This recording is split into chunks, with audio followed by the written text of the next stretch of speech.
Olá, meus amigos. Deus abençoe vocês hoje. Eu estou aqui novamente para lançar o que nós chamamos de faíscas do altar. São pequenas sementes de verdade que o Senhor vai falando conosco, certas verdades que Ele coloca no meu coração. E uma coisa que eu tenho pensado muito nessa semana, eu quero tentar compartilhar isso e até com um certo nível de cuidado, porque eu quero tentar, de uma forma bem clara, comunicar esse princípio que está dentro de mim, está queimando em mim. Eu quero expressar isso de uma forma que você vai conseguir entender o que eu quero dizer de uma forma equilibrada e de uma forma correta. No livro de Miqueias, capítulo 7, verso 7, fala assim: eu, porém, olharei para o Senhor. Eu, porém, olharei para o Senhor e esperarei no Deus da minha salvação. O meu Deus me ouvirá. Você sabe, esse eu acho que é um dos princípios mais fortes em toda a Bíblia, é que nós olhamos para Jesus. Nós ficamos olhando para Jesus. Sabe, uma coisa que eu aprendi muitos anos atrás, quando eu estava, tem tanta diferente coisa lá no corpo de Cristo, tantas coisas diferentes, tipo formas diferentes de abordar a administração. E eu sempre fui um cara que eu queria ser sincero. Eu não quero apenas comprovar o meu ponto de vista e ficar batendo na mesma tecla, tentando provar o meu ponto de vista, se realmente existe uma possibilidade que há verdade no ponto de vista de alguém.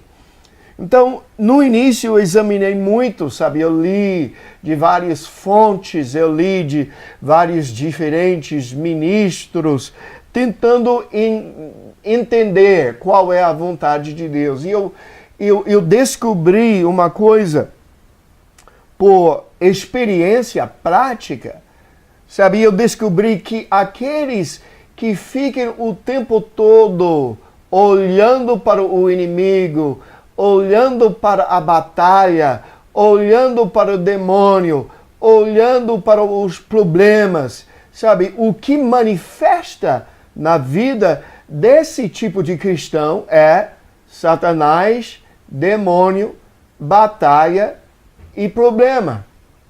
Mas pelo outro lado, me parece que aqueles que eu tenho visto que eles ficam olhando para Jesus, ficam olhando para adorar, olhando para clamar ao Senhor, olhando para ter relacionamento com Jesus, pensando em Jesus, olhando para Jesus. O que acontece é, na vida desse tipo de cristão, aparece Jesus. Então, aquilo que você fica olhando, se a maioria do seu tempo você está olhando para o inimigo, para o demônio, para o problema, para a batalha, o que vai acontecer é essas coisas vão se manifestar na sua vida. Mas pelo outro lado, se você escolher olhar para Jesus, ficar com seus olhos em Jesus, clamando para Jesus, pensando, meditando em Jesus, Jesus vai manifestar na sua vida. E meus amigos, ele é o nosso exemplo. Miqueias, ele falou que eu, porém, existe o porém aqui. Eu sei que muitas pessoas, muitos cristãos vão olhar para isso, vão olhar para aquilo, mas eu, porém, olharei para o Senhor e esperarei no Deus da minha salvação. Hebreus capítulo 12, verso 2, fixando os olhos em Jesus,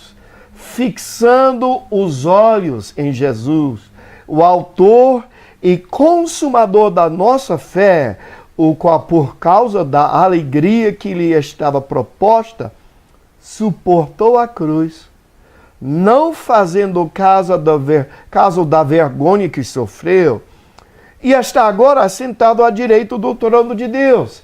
Sabe, ele que por causa da alegria que estava por vir ainda, Jesus hoje ele suportou as dificuldades, não fazendo caso da vergonha, mas hoje ele está sentado na presença de Deus, no trono de Deus. Verso 3, assim considerai aquele que suportou tal oposição dos pecadores contra si mesmo, para que não vos canseis e fiqueis desanimados. Meus amigos, eu quero que você pare por um momento de pensar na vida de Jesus. Jesus era o Filho de Deus, com todo o poder de Deus na sua mão. E ele poderia ter vindo aqui acabado, sabe, com os romanos que estavam oprimindo o povo de Israel. Ele poderia ter completamente acabado com o sistema do mundo. Ele poderia ter entrado e parado com todas as prostitutas e todas as coisas perversas da época. Ele poderia ter feito tanta coisa, sabe? Ele poderia ter acabado com os fariseus que estavam fazendo uma brincadeira das coisas de Deus, da seriedade de Deus, mas ele não fez nada disso. Ele apenas fez o que ele viu o Pai fazendo. E ele ofereceu a sua vida para eu e você. E ele estendeu, sabe, essa graça para nós. No momento que ele estava sendo acusado, ele não estava lá como um ativista, tentando naquele momento forçar ou executar os valores cristãos sobre o mundo. Ele estava fazendo o quê? Cuidando daqueles que pertenciam a ele. E meus amigos, isso é nosso trabalho também. Sabe, eu vejo tanta coisa no mundo, tanta coisa na vida cristã, tantas pessoas que estão lá com boas intenções, tentando executar, sabe, valores cristãos ou forçar valores cristãos no mundo perdido ao nosso redor. Mas isso não era o padrão de Jesus. Sabe, eu vejo pessoas tentando envolver toda a área política, tentando forçar pelo governo, sabe, os princípios de cristianismo. E sabe, eu falo isso com temor e tremor, porque sei que existe um lugar correto. A gente precisa, de uma certa forma, nos envolver no político, exercitar, sabe, o direito que Deus nos deu de falar uma coisa. Mas o que eu estou falando é ativismo cristão, tentando fazer todo tipo de protesto, sabe, tentando fechar todo boate, tentando fechar, sabe, atividade do inimigo ao nosso redor, tentando forçar valores cristãos no mundo que não está interessado. Meus amigos, não é isso que Jesus fez. Jesus não estava lá orando para todo bar, ou todo boate, sabe, ou toda festa maligna do mundo, do carnaval do Jerusalém se fechar. Você está entendendo o que eu quero dizer? Ele estava envolvido no crescimento e o amadurecimento do seu povo.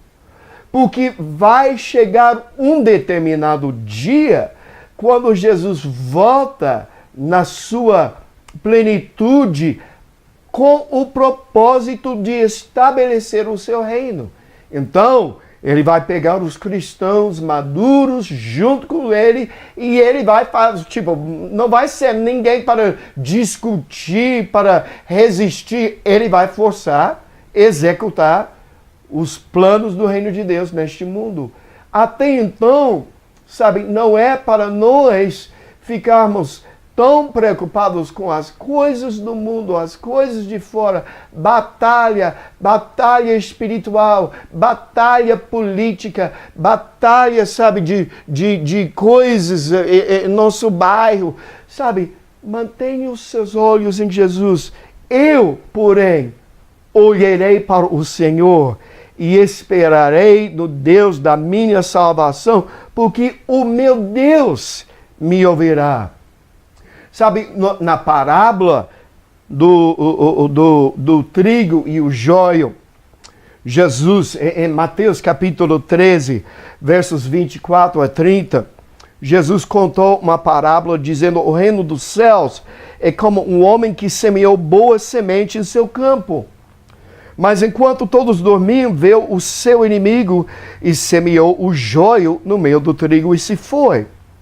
Quando o trigo brotou e formou espigas, o joio também apareceu. Os servos do dono do campo dirigiram-se a ele e disseram: o Senhor não semeou boa semente em seu campo? Então, de onde veio o joio? Jesus escuta essa resposta. Um inimigo fez isso, respondeu ele.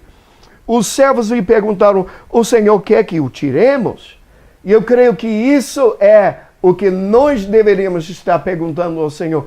O Senhor quer que nós tiremos? E Jesus, sabe, Jesus é quem está respondendo aqui. Ele falou: não, porque ao tirar o joio, vocês poderão arrancar com ele o trigo. E meus amigos, muitas vezes eu creio que isso que nós acabamos fazendo no ativismo cristão, nós estamos tão radicais contra certos setores da humanidade. E sabe que dentro desses setores são pessoas que Jesus vai salvar. Ele tem um plano, ele vai na sua soberania, ele vai entrar e salvar umas dessas pessoas. Mas se a gente não tiver cuidado, nós acabamos arrancando o trigo junto com o joio. Em nosso zelo de executar, sabe, os valores cristãos sobre todo o mundo, às vezes nós estamos tentando arrancar o joio, que isso não é o nosso trabalho. E nessa dispensação, ou esse período de tempo, nosso trabalho hoje é amar, orar, buscar Jesus, buscar intimidade com Ele e tentar estender o amor dele para com o mundo. O dia vai chegar, como você vê aqui, deixem que cresçam juntos até a colheita. Então, direi aos encarregados da colheita: juntem primeiro o joio e amarrem nos feixes para que seja queimado. Depois, juntem o trigo e guardem no meu celeiro. Sabe, isso é o plano de Deus. Hoje, como cristãos, nossa função é buscar Jesus, adorar o Senhor, estudar a sua palavra, fixando nossos olhos em Jesus, amar o mundo, estender o amor de Jesus para o mundo. E um dia, no determinado momento, Jesus vai voltar. E Ele vai arrancar o joio, cuidar do joio e estabelecer o seu reino com seus valores e seu amor ao redor deste mundo. Meus amigos, eu creio que isso é, sabe, nesses últimos dias que estão chegando, um dos mais importantes princípios que nós podemos viver. Fixando os olhos em Jesus, esperando em Jesus. Eu olharei para Jesus e deixa que Ele, no determinado momento, faz aquilo que só Ele consegue fazer: estabelecer o seu reino e os seus valores sobre essa terra. Deus abençoe você. Tchau, tchau.